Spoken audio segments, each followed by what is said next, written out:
ఈ నల్లని రాళ్లలో ఏ కన్నులు దాగెనో, ఈ బండల మాటున ఏ గుండెలు మ్రోగెనో.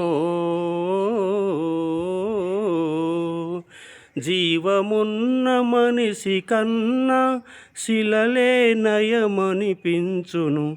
ఉస్మానియా యూనివర్సిటీలో గెస్ట్ హౌస్లో కదలకుండా మెదలకుండా ఒక మూలకు పడి ఉన్న రాళ్లకు రంగులు హద్ది జీవం పోస్తున్నాను. ప్రతి రాయి విలువైనదే.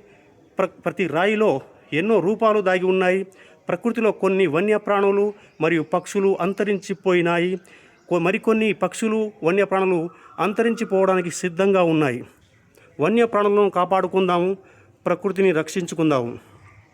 మానవుల కార్యకలాపాల వల్లనే పర్యావరణానికి ముప్పు వాటిల్లుతుందని నిపుణులు, శాస్త్రవేత్తలు చెబుతున్నారు. Hour nature is our future. మన ప్రకృతియే మన భవిష్యత్తు అని ప్రభుత్వాలు మరియు శాస్త్రవేత్తలు నొక్కి చెబుతున్నాయి.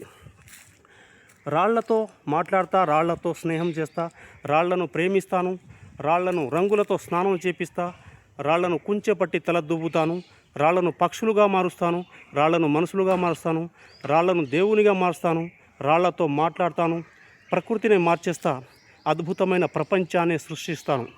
నా రాక్ ఆర్ట్స్ మీకు నచ్చితే లైక్ చేయండి, షేర్ చేయండి, సబ్స్క్రైబ్ చేయండి. ఇట్లు మీ rock artist doctor Venkat Nayak. Thank you.